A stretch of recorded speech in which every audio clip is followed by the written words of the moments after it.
The following is a reflection from the Executive MBA International Study Tour for University of Wollongong Sydney Business School. The sense-making process occurred within my own personal frame of reference, and I acknowledge that my discipline as a psychologist heavily influenced my lens. The tour occurred from the 3rd of January to the 16th of January 2017 and included 27 visits to businesses and influencers from the regions of Shenzhen, Guangzhou and Nanchao in mainland China, Hong Kong and Macau in South China, and Da Nang and Hoi An in Vietnam. The following is an attempt at appreciative inquiry into the complexity and innovation occurring within these businesses and sectors, and attempts to come to a conclusion of what's going on.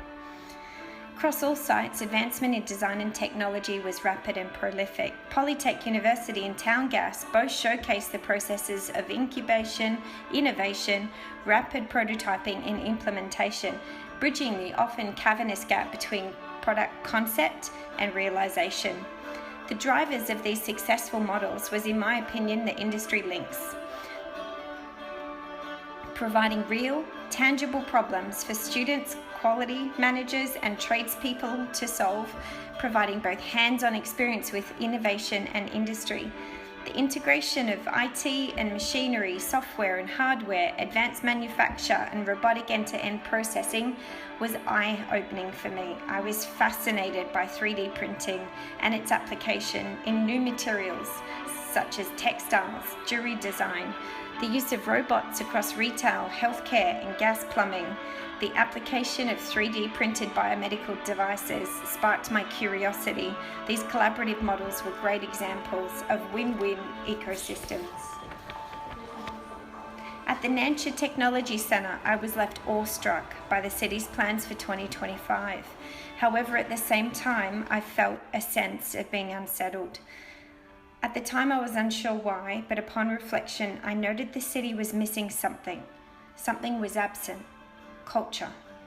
There were no representations of cultural significance, no restaurants serving local food, no flags, no local art, no museums, no local writing, an absence of local language, no temples, no places of worship.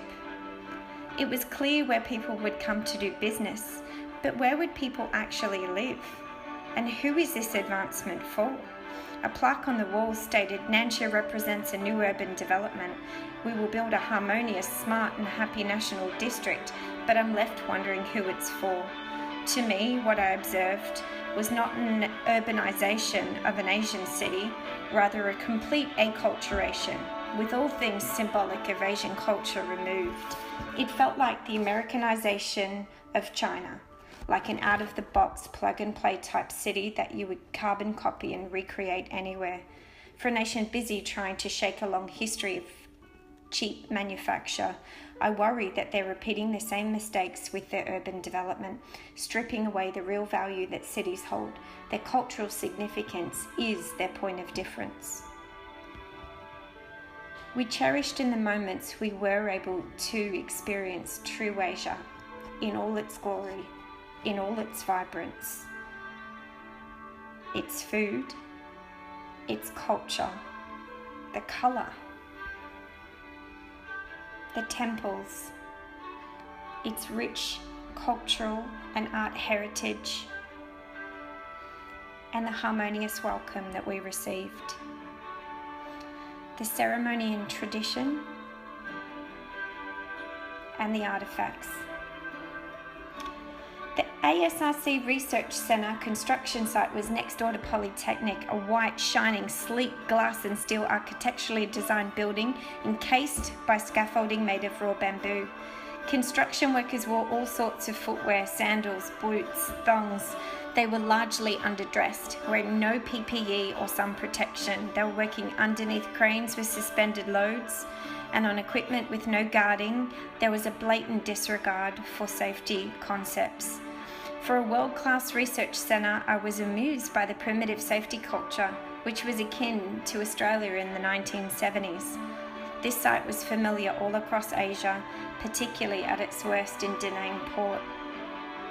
China killed 1,000 mining workers in 2016, while Australia was in the single digits. I wonder how long China could comfortably continue a culture of treating people like numbers. where human life was a consumable resource, but then I remembered the population, the disparity between rich and poor, the work ethic that typifies the Asian culture. If the people will not demand such change, then who will?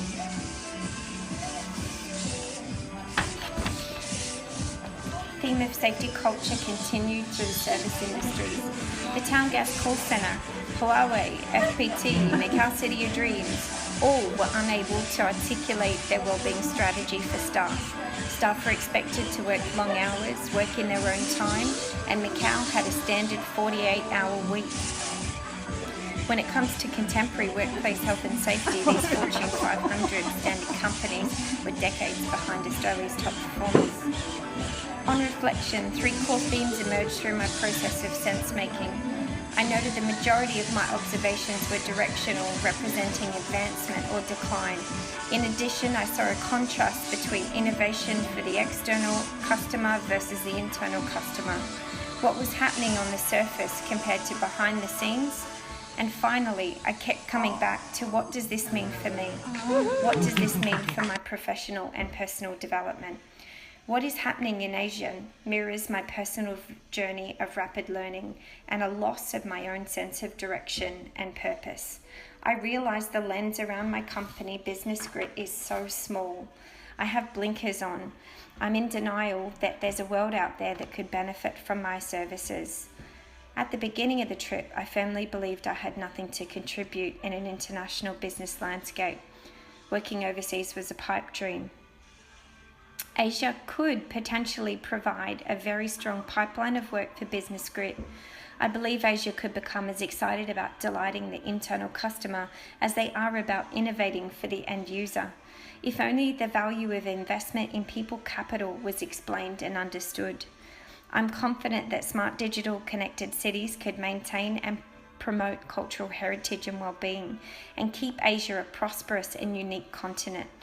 I lack the technical expertise to describe how, but I can imagine it working, keeping people connected, sharing culture, learning about what is happening in their local religion, and inviting people to connect. Finally, I believe that staff working in Asian corporates need more from their employers in order to sustain productive and innovative habits. With increasing internationalism of the Asian market, their people will demand more certainty, more work health and safety and well-being strategies. Skills such as these are possessed by Business Grit, and from outside the Asian market will need to be an influencer for this transformation. More immediate applications arise in my domestic business. I was left with a desire to enhance the use of technology and psychological services, with the application of biometrics within my work, the use of real-time live monitoring for neurological activity, brain training, heart rate, respiration, and rest, with potential to be incorporated into my corporate and coaching offerings.